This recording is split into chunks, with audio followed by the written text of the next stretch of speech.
πλησιάστε τον Θεόν και ο Θεός θα πλησιάσει εσάς.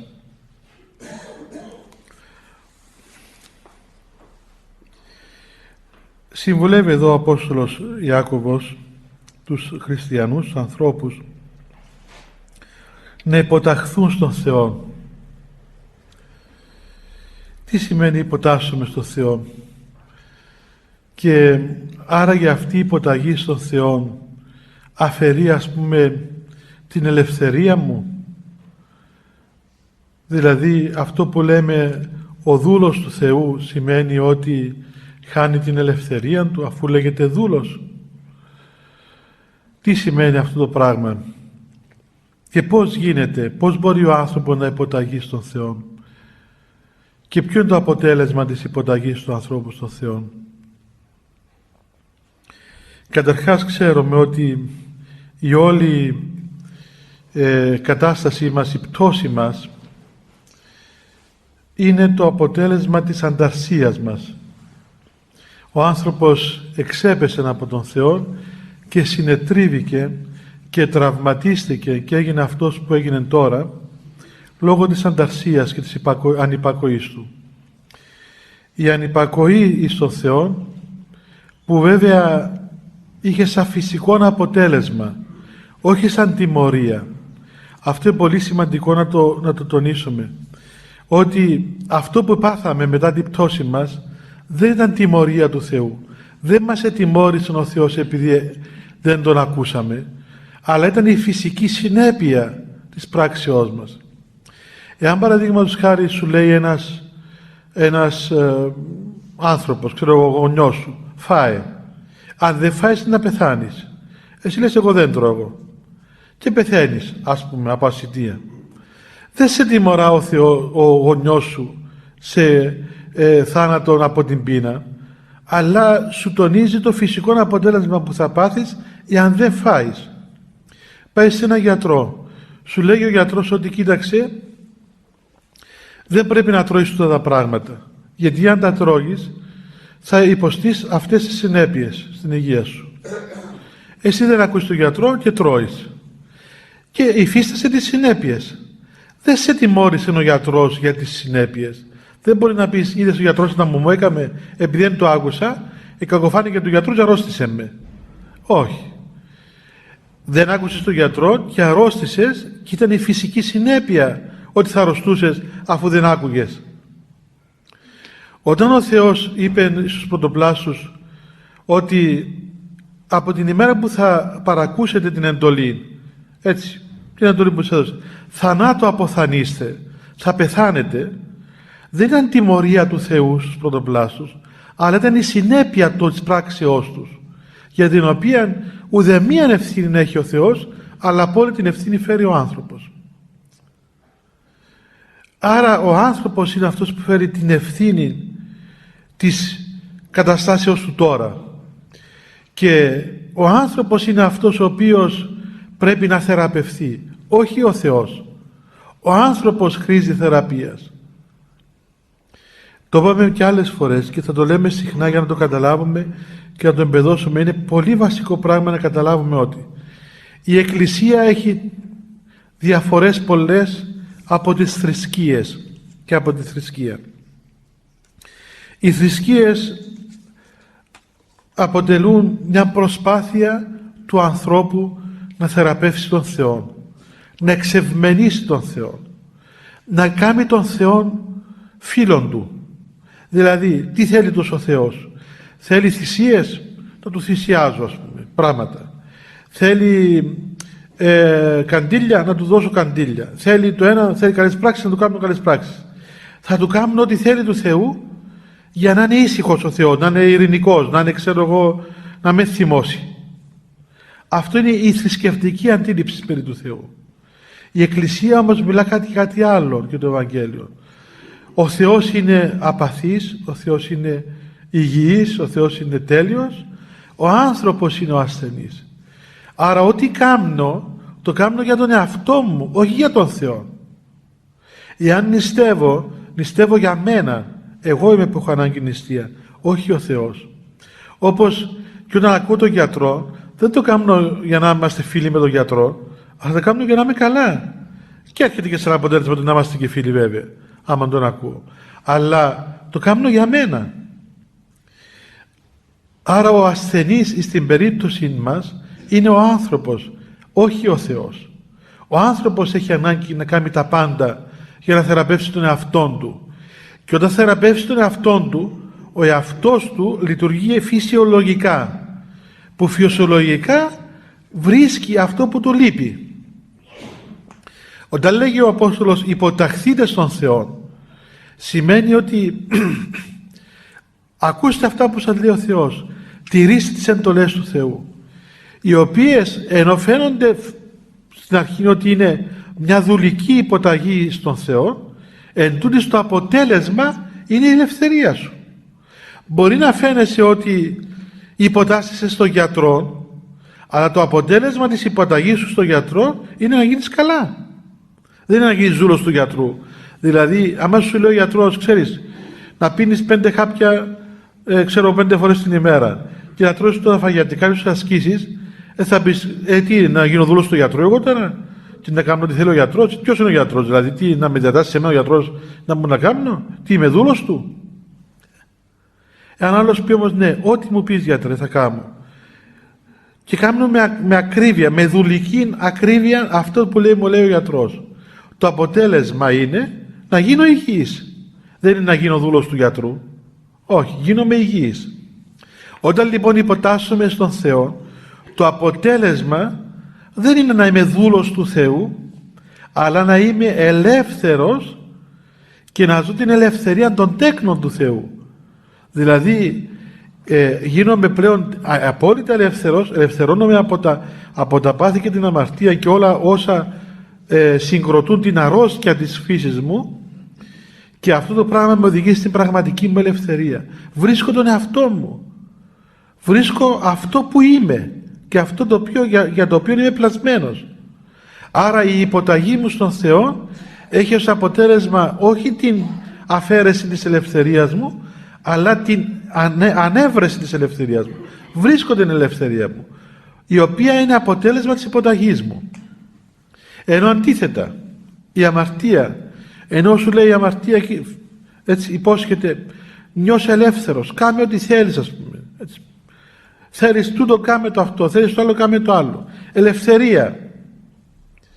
Το αποτέλεσμα της ελευθερίας εκείνης, που νομίζουμε ελευθερία, είναι θάνατος. Είναι δουλεία. Ένας γιατρός, για να σε έχει φίλον, ας πούμε, ενώ είσαι διαβητικός, μπορεί να σου πει, μην ακούεις για κανένα. Τρώε γλυκά, πάστες, σοκολάτες, παγωτά, ελεύθερα. Τρώε ό,τι θέλεις, μάνα μου, ό,τι θέλεις. Θα πεις, μα τι καλός γιατρός, τι καλός άνθρωπος. Καλός σαν τον άλλον, ας πούμε, όλο ιδιοτροπίες και όλο παραξενιές. Αυτός φάτα όλα. Μην αφήσεις τίποτε πίσω. Ναι, το αποτέλεσμα βέβαια θα είναι θάνατος. Πού είναι να πάει, 1 χρόνο, 2 χρόνια το πολύ θα διαλυθείς. Ποιος που τους δυο τώρα σου δίνει την ελευθερία και τη ζωή? Αυτός που σε δέσμευσε για λίγο και σου έδωσε ζωή και ελευθερία συνεχόμενη, ή εκείνος που σου έδωσε προσωρινή ελευθερία και επίπλαστη και ψεύτικη και όμως σε σκότωσε στη συνέχεια? Αυτό είναι λοιπόν. Η υποταγή στον Θεό σημαίνει ελευθερία. Εκεί βρίσκει ο άνθρωπος την ελευθερία του. Εκεί ο άνθρωπος καταλαβαίνει τι πράγμα είναι ο άνθρωπος, τι σπουδαίο πράγμα είναι ο άνθρωπος. Βρίσκεις τον εαυτό σου, λες, μα έτσι είναι ο άνθρωπος. Θυμάμαι και εγώ όταν πήγα να βάλω γυαλιά για κανένα 2 χρόνια προηγουμένως, ενώ δεν έβλεπα, δεν το καταλάβαινα. Και είχα μόνο κεφάλους και νόμιζα ότι είχα καρκίνο, νόμιζα ότι είχα κανένα όγκο στον εγκέφαλο. Πήγα, έκανα ξωνικούς, πήγα σε τα βαρέλια, πήγα σε τα πράγματα. Γελάς, Λουκία, ξέρεις τα βαρέλια τότε, μπήκες και εσύ μέσα. Ενώ ήταν τρομακτικά, όμως πέρασα πάρα πολύ ευχάριστα, γιατί ήταν ο μόνος τρόπος που ήμουν μόνος μου. Ακτινοβολία, εντάξει. Ελάμπαμε έτσι. Τελικά τι ήταν? Τα μάτια μου δεν έβλεπα. ανακάλυψα, δεν ξέρω θυμάμαι πώς, ας πούμε, ότι δεν έβλεπα. Όταν πήγα στον γιατρό και έβαλε μου τα γυαλιά, κύριε Λέσο, λέω, μα έτσι υποθούν τα πλάσματα? Τόσο καιρό ήμουν στραβός, δεν έβλεπα. Και νόμιζα ότι έτσι έπρεπε, να μην βλέπω. Έτσι έπρεπε να ήταν, ας πούμε. Όταν έβαλα τα γυαλιά και είδα ότι μπορώ να δω, να διαβάσω μακριά, να διαβάσω μικρά γράμματα, κατάλαβα ότι αυτό ήταν, ότι τώρα βλέπω. Προηγουμένως δεν έβλεπα. Το ίδιο και στην πνευματική ζωή. Όταν μπεις μέσα στην θεραπευτική αγωγή του Θεού και υποταχθείς στον ιατρόν Θεών, του λες, μα αυτό σημαίνει άνθρωπος? Αυτός είναι ο άνθρωπος? Προηγουμένως τι ήταν? Αυτό είναι χαρά. Εκείνο που νόμιζα προηγουμένως χαρά ήταν θλίψεις. Αυτό που νόμιζα προηγουμένως φως είναι σκότος συγκρινόμενο με το φως που βλέπω τώρα. Τώρα βλέπω, όχι πριν. Έτσι. Και αυτό το έχουν όλοι οι άνθρωποι, όσοι τέλος πάντων κάποια στιγμή της ζωής τους ήταν μακράν του Θεού και μετά μπήκαν κοντά στο Θεό και έχουν, ας πούμε, έτσι μια εμπειρία και της μακράν του Θεού ζωής, καταλαβαίνουν το σκότος στο οποίο βρισκόμασταν προηγουμένως και που δεν το καταλαβαίναμε και νομίζαμε ότι είναι φως και νομίζαμε ότι είναι κάτι σπουδαίο και θέλαμε να πάμε κι άλλους μαζί μας. Ενώ όταν βγεις βλέπεις το σκότος. Είναι λοιπόν σημαντικό πράγμα η υποταγή στον Θεό. Είναι το αντίδοτο της αρρώσκιας. Η αρρώσκια είναι η ανταρσία στον Θεό, η ανυπακοή. Το αντίδοτο είναι η υποταγή. Και ποιος μας το έδειξε πρώτος? Ποιος έγινε πρώτος υπήκοος άχρη θανάτου? Ο Χριστός. Βλέπετε, όταν ο Χριστός έγινε άνθρωπος, προκειμένου να ανακατασκευάσει τον άνθρωπο, όλα αυτά τα οποία συγκροτούν την αρρώσκια του ανθρώπου, ο Θεός τα θεραπεύει. Δια της παρακοής ο άνθρωπος έκοψε τη σχέση του με τον Θεό, δια της υπακοής ο Χριστός ξανασυνδέει τον άνθρωπο με τον Θεό. Έγινε υπήκοος άχρη θανάτου, λέγει. Θανάτου δε σταυρού. Και μάλιστα υπήκοος στον Πατέρα, χωρίς κατά φύση να ήταν έτσι. Δεν ήταν ο Πατέρας, δεν είναι πιο μεγάλος από τον Υιόν. Είναι το ίδιο ο Θεός Πατέρας και ο Θεός Λόγος και ο Θεός Άγιο Πνεύμα, το ίδιο είναι. Δεν είναι άλλος πιο μεγάλος και άλλος πιο μικρός. Μηδέν ον ήττον της πατρικής μεγαλοσύνης, λέγει ο Άγιος Μάξιμος Ομολογητής. Ο Χριστός γέγονεν άνθρωπος, ενώ δεν είναι καθόλου λιγότερος Θεός από τον Πατέρα. Αλλά τα έκαμε όλα αυτά για να μας δείξει εμάς τον δρόμο με τον οποίο ξαναβρίσκουμε τον Θεό και επαναβρίσκουμε τον εαυτό μας. Ό,τι έκαμε ο Θεός το έκαμε για μας. Ό,τι έκαμε ο Χριστός το έκαμε όχι γιατί το είχε ανάγκη ο ίδιος, αλλά για να δείξει σε εμάς πώς πρέπει εμείς να κάνουμε για να βρούμε τον εαυτό μας. Άρα λοιπόν η υποταγή στον Θεό σημαίνει την απαρχή και την όλη πορεία της θεραπείας μας. Και για να μην έτσι λέμε θεωρίες και φιλοσοφίες, τι σημαίνει υποταγή στον Θεό? Γι' αυτόν ο Θεός λοιπόν έδωσε τις εντολές Του, για να μας βοηθήσει να ξέρουμε τι σημαίνει υποταγή σε Αυτόν. Όπως ένας γιατρός δεν σου λέει έβρε μόνος σου τι πρέπει να κάνεις, αλλά σου λέει κοίταξε αυτό και αυτό και αυτό σε βλάφτει, αυτό και αυτό σε ωφελεί και αυτά τα φάρμακα τις τάδε ώρες έτσι θα βρεις την υγεία σου. Έρχεται ο Θεός και δίνει τις εντολές Του, που κατά ακρίβεια δεν έπρεπε να μας δώσει εντολές, έτσι, αλλά δίδει εντολές ο Θεός για να μας δείξει και να μας βοηθήσει και να μας τα κάνει έτσι τελείως λιανά, ώστε να ξέρουμε πώς θεραπευόμαστε. Όταν λέει ο Θεός μην λες ψέματα, μην κλέβεις, μην μοιχεύσεις, μην ζηλέψεις τον άλλο, ξέρω εγώ όλα αυτά τα πράγματα. Τα λέει ακριβώς για να βάλει κριτήρια και χειροπιαστά δεδομένα με τα οποία θα μπορεί κανείς να δουλέψει τη θεραπεία του και να του δείξει πού θα πάει. Άρα ο άνθρωπος πλέον δεν μπορεί να διαρωτάται, να λέει άραγε είμαι υποταγμένος στο Θεό? Γιατί ρωτάς? Τα πράγματα είναι απλά. Δες, τηρείς τις εντολές του Θεού? Άρχισε αυτό το πρώτο πράγμα, το πρώτο βήμα. Δεν είναι το τέλειο, αλλά είναι το πρώτο βήμα. Ο Θεός λέει να μην λες ψέματα, εσύ λες ψέματα. Ο Θεός λέει να μην κλέβεις, εσύ κλέβεις. Ο Θεός λέει να μην επιθυμάς το πράγμα του άλλου, εσύ τα επιθυμείς. Ο Θεός λέγει τιμά τους γονείς σου, εσύ δεν τους τιμάς. Ο Θεός λέγει ξέρω εγώ αυτό, εσύ δεν το κάνεις. Κρίνεις τον εαυτό σου και λες άρα δεν είμαι ποταγμένος στον Θεό. Άρα έχω δουλειά να ακόμα αποταγής. Άρα δεν λειτουργεί μέσα μου αυτή η θεραπεία, η πνευματική θεραπεία. Άρα έχω δουλειά. Και βέβαια δεν είναι φτάνει μέχρι εδώ. Και όταν όλα αυτά τα κάνεις, τότε έχει ακόμα ένα βήμα. Θα δεις, ναι, ετήρησες εντολές. Έκαμες όλα αυτά τα πράγματα. Έχεις τους καρπούς. Το δέντρο το φύτεψες. Το επότισες, το εκλάδεψες, μεγάλωσε, έβγαλε φύλλα. Καρπούς έχει. Ποιοι είναι οι καρποί? Καρποί του Αγίου Πνεύματος είναι αγάπη, χαρά, ειρήνη, μακροθυμία, Χριστότης, πραότης, αγαθοσύνη, πίστης, εγκράτεια κτλ. Για να δούμε, το δέντρο που φύτεψες και νόμισες ότι έκανε πράγματα, έδωσε τους καρπούς τούτους? Και έτσι ο Θεός δια των Αγίων Αποστόλων και των προφητών και των πατέρων και ο ίδιος ο Θεός έτσι μας έδωσε κριτήρια και σημεία με τα οποία μπορούμε να κρίνουμε τον εαυτό μας. Και πρέπει να κρίνουμε τον εαυτό μας σε αυτήν τη ζωή. Όποιος κρίνει τον εαυτό του σε αυτήν τη ζωή δεν θα κριθεί στην άλλη. Ενώ θα κριθεί στην άλλη εκείνος που εδώ δεν εκρίθηκε και δεν έκρινε τον εαυτό του. Αν κρίνεις τον εαυτό σου εδώ και τον διορθώσεις, τότε δεν θα σε κρίνει ο Θεός.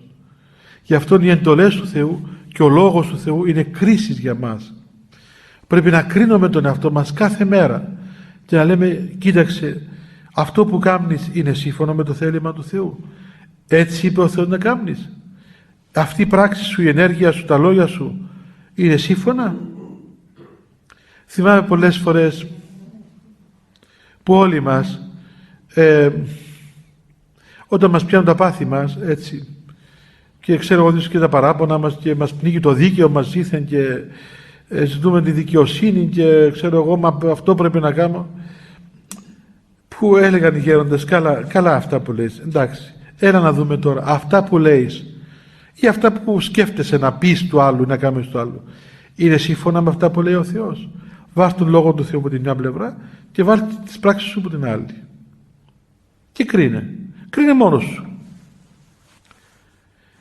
Στοιχειώδη λογική να έχεις, θα καταλάβεις τι κάνεις. Αλλά και αν ακόμα δεν καταλάβεις, πες ότι δεν καταλάβω, αν έχω δίκιο, τότε υπάρχουν και πνευματικοί πατέρες οι οποίοι μας κρίνουν. Όταν πηγαίνω στο πνευματικό και σου λέει ο πνευματικός, κοίταξε, αυτό το πράγμα που κάνεις δεν είναι καλό, δεν είναι κατά Θεόν, και σου εξηγά, δεν είναι κατά Θεό για αυτούς τους λόγους. Αυτό είναι μια κρίση την οποία πρέπει να περάσεις και πρέπει να κάνεις, αφού μόνος σου δεν το καταλάβεις, ώστε να μετανοήσεις για το λάθος σου και τη λαθασμένη τοποθέτησή σου. Σου την επισημαίνει το Ευαγγέλιο, σου την επισημαίνουν οι πατέρες, σου την επισημαίνει ο πνευματικός. Εάν και εκεί δεν ακούσεις, εντάξει, κάνε όπως νομίζεις, αλλά μην νομίζεις όμως ότι αυτό που κάνεις είναι και ευλογημένο από τον Θεό και καρπός του Αγίου Πνεύματος. Είναι λοιπόν εκ των ονουκάνευ, ας το πει κανείς, το να ο άνθρωπος να καταλάβει ότι για να θεραπευθεί πρέπει να υποταχθεί στον Θεό. Για να θεραπευθεί πρέπει να τηρήσει τις εντολές του Θεού. Η τήρηση των εντολών είναι η οδός της θεραπείας.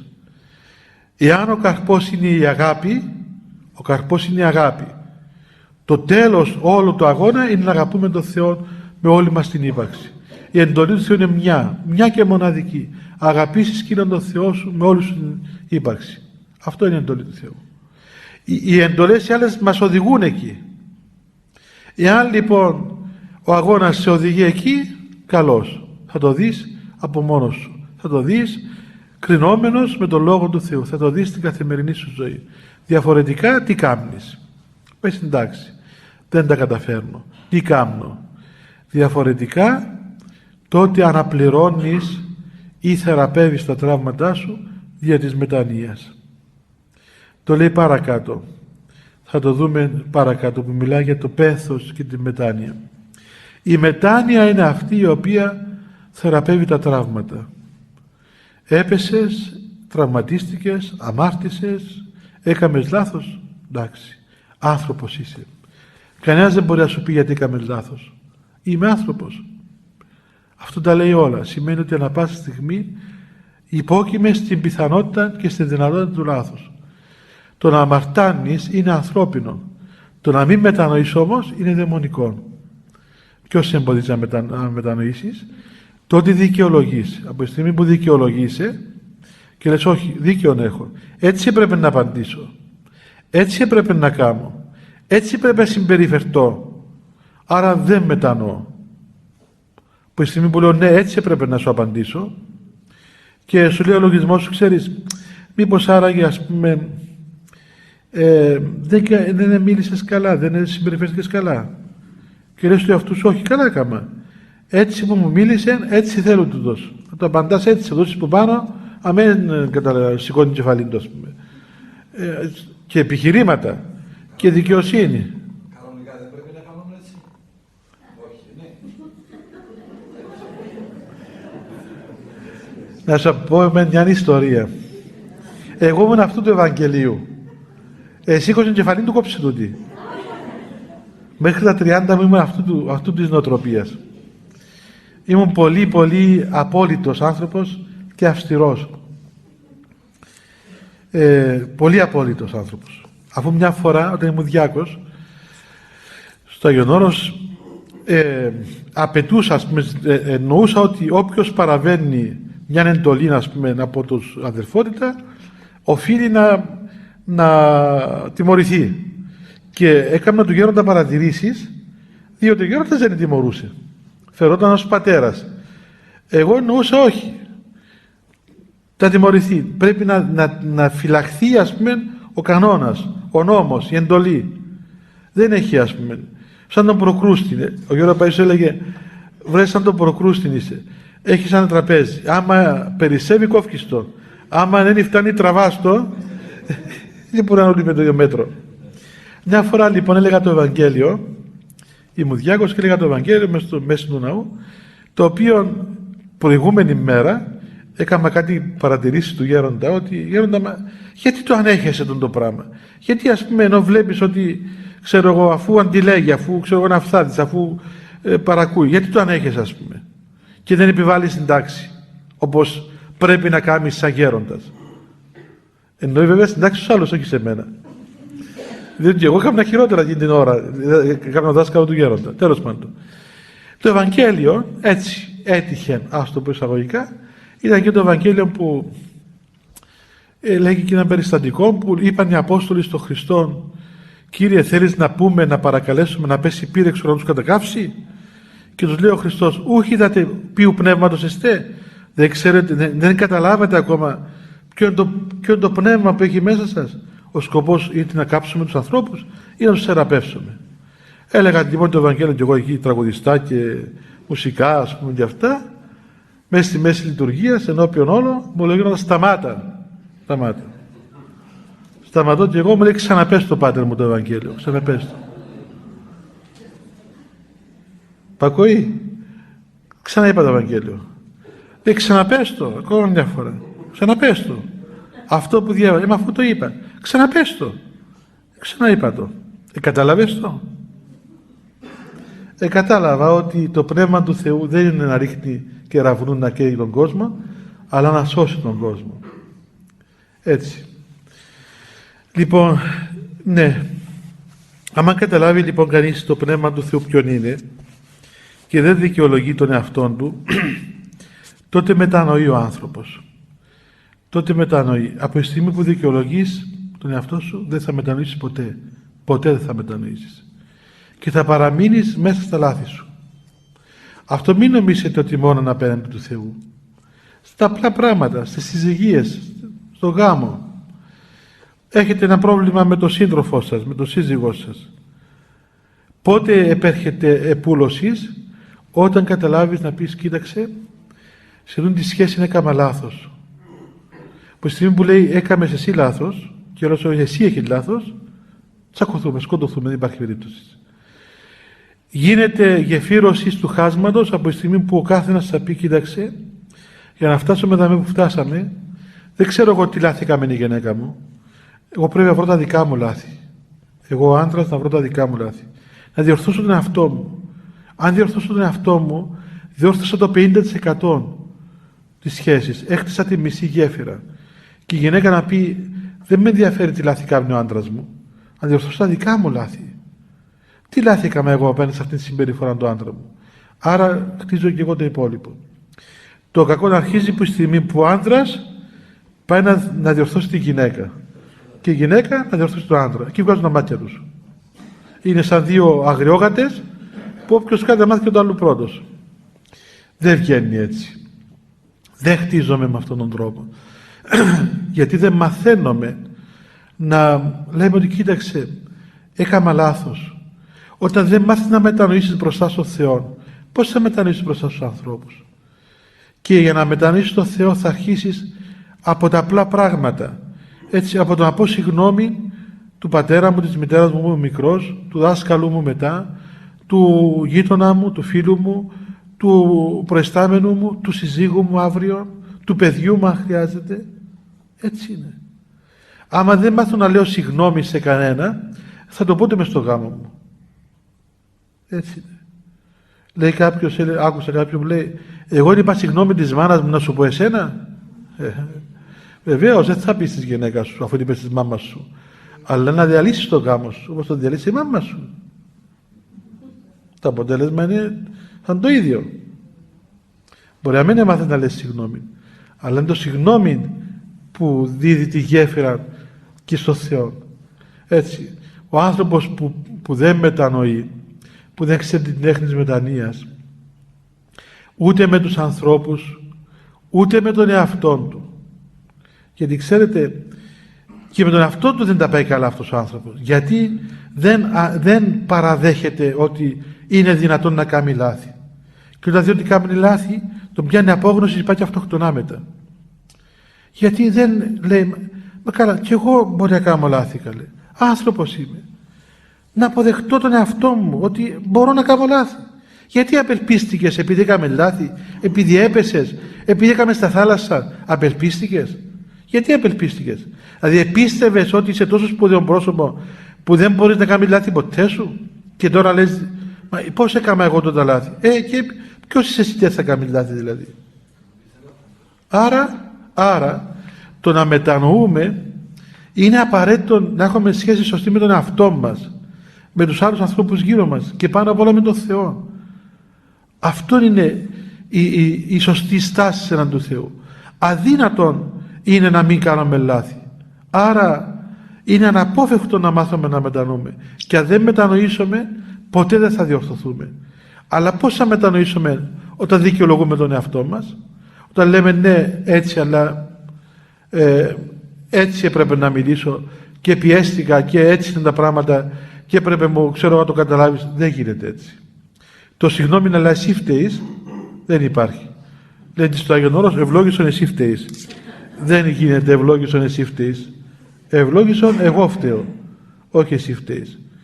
Αρχίζω τη θεραπεία από τον εαυτό μου. Εγώ είμαι η αιτία του προβλήματος. Εγώ θα θεραπευτώ. Δεν με αφορά τι θα κάνει ο άλλος. Εγώ να θεραπευτώ. Έτσι αρχίζει ο άνθρωπος το δρόμο της μετανοίας από τη στιγμή που βλέπει σαν το μοναδικό πεδίο δράσεως αγώνος πνευματικού είναι ο αυτός μας και κανένας άλλος. Ο ταπεινός μετανοεί. Ο υπερήφανος δεν μετανοεί. Ο υπερήφανος πάντοτε δικαιολογείται. Πάντοτε δικαιολογείται. Και το έχουμε αυτό το πράγμα και το μαθαίνουμε δυστυχώς και από μωρά. Και είναι αγώνας. Ξέρω ότι δεν είναι εύκολο πράγμα να μην δικαιολογείς τον εαυτό σου. Είναι και η αυτοάμυνα καμιά φορά. Δεν είναι εύκολο πράγμα. Αλλά όμως πρέπει να το μάθουμε. Μπορεί να σκληρώ. Μπορεί να μοιάζομαι με κάποιον άνθρωπο που έπεσε από τον 8ο όροφο και έγινε 1000 κομμάτια. Αλλά αν είναι για το καλό μας να γίνουμε 1000 κομμάτια και να ξανασυναρμολογηθούμε. Εάν έκτισα ένα σπίτι που πρέπει να το χαλάσω, να το χαλάσω προκειμένου να ζήσω ευτυχισμένος. Αν η κοσμοθεωρία μου και η αντίληψη μου ήταν τέτοια που πρέπει να γίνει κομμάτια, να μην διστάσω να την κάνω 1000 κομμάτια, προκειμένου να ξαναβρω τον εαυτό μου και να ζήσω όμορφα και ευτυχισμένα. Όχι εγώ και ο άλλος άνθρωπος μαζί με μένα. Γιατί το ζητούμε δεν να είμαι εγώ ευτυχισμένος μόνο, αλλά να είναι και αυτοί που ζουν μαζί με μένα ευτυχισμένοι.